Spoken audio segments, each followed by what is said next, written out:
অনেকদিন কাজ করছি, এখানে কাজে আসছি, but I never been here. So today because uncle দীর্ঘদিন এখানে মনে আসছে, ভিউ দেখতেছে এত সুন্দর। Thank you very much uncle to bring me here. আপনি এখন এই জায়গাটা সম্পর্কে কিছু বলেন। উইকেন্ডে এই দেশের মানুষের অফ থাকে, সো মানুষ বেশি ঘোরাঘুরি করে। এই জায়গাটা একটু ফ্রেশনেস আছে, অন্যরকম একটা পরিবেশ আছে, দেখতে সুন্দর, রিল্যাক্স লাগে এখানে আসলে। এখানে তুমি দেখবা মানুষ যারা আইতেছে, মানুষের দিকে তাকাইলেই বুঝবা যে হেয়ার মেন্টালিটি আমরা মেন্টালিটি সেম। যারা ব্রাইট ডেজ পছন্দ করে, কোয়াইট পছন্দ করে, একটু সুন্দর ভিউ ভালো পায়, তারা এইখানে আসে। আমি মনে করো লন্ডনে বহুত মানুষের সাথে ঘুরছি, কোনো সময় এরকম মানুষ হয়েছে না আমি ফোন করে কইছি এই চলো, তোমাকে না আমি যাইতাম না, হইতে রয়েছে বুমবাম পালা।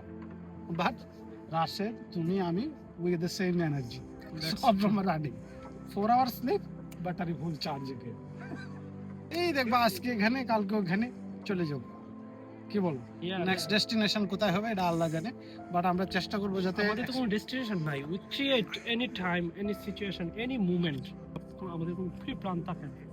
আমাদের প্ল্যান কি আমরা আসছি, একসাথে হয়েছি, চা খাইছি, লেটস গো সামওয়্যার।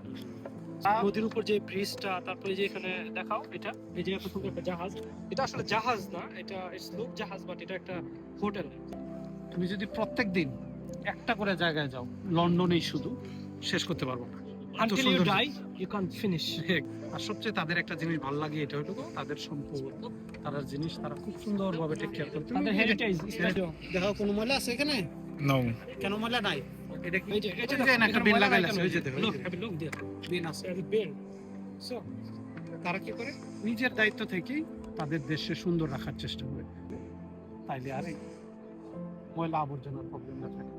একটা জিনিস হলো এইটা বইলা আমি আমার দেশে অপমানও করতে চাই না, বাট আমি মানুষকে বলতে চাই যে আমাদের তাদের মতো সচেতন হওয়া উচিত। আমাদের দেশের প্রবলেমটা কোথায়? আমাদের ল আছে, কিন্তু ল প্রয়োগ করা হয়।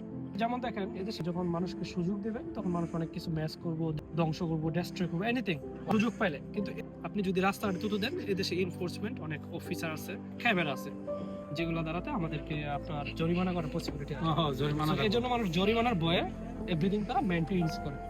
গভর্নমেন্ট যেভাবে আমাদেরকে সুযোগ দিয়েছে, ওই সুযোগটা মানুষ কাজে লাগায় কিসের জন্য? জরিমানার ভয়। যে আমি একটা হিউজ অ্যামাউন্ট আমি যদি এখানে থুতু ফেলাই, এখানে যদি একটা রাবিশ ফেলাই, এটা যদি কোনো এনফোর্সমেন্ট অফিসার দেখে বা এখান থেকে ক্যামেরা তারা ট্র্যাক করতে পারে, তাহলে আমাকে হিউজ একটা অ্যামাউন্ট জরিমানা দিবে। সো এই ভয়ে আমি এটা কখনো করি না। এজন্য এই দেশের রুলস, এই দেশের সিস্টেম অনেক সুন্দর। এদের কেন? কারণ এদেশের রুলস আছে, আমাদের দেশের ল আছে, কিন্তু ল প্রয়োগ হয় না, যে জন্য আমাদের দেশে প্রবলেম।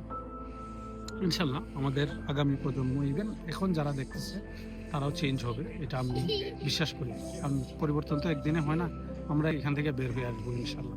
আর আগে আমাদের পরিবারের মানুষ যারা আছে তাদেরকে আগে বুঝাইতে হবে যে আমাদের দ্বারা যাতে এরকম কাজ না হয়, যেটা পরিবার, সমাজ, দেশের সম্পদ, এলাকার সম্পদের ক্ষতি না হয়। একজন কাজটা করতেছে তারেও ভাই আমরা মানুষের কথা বলার সময় যে সবাই কইলে ওইটার মধ্যে যদি মার্জিত থাকি, সুন্দরভাবে মানুষে বলা যায়। যারা দেখতেছেন আমরা র্যান্ডমলি ভিডিও দিই, আপনাদের সাপোর্ট, আপনাদের ভালোবাসা থাকলে আমাদের ক্যামেরার চোখ দিয়ে লন্ডনের জিনিস বাড়িতে বইয়ে দিক খেলবেন ইনশাআল্লাহ।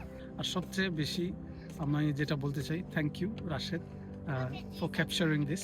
সবাই ভালো থাকবেন, টেক কেয়ার।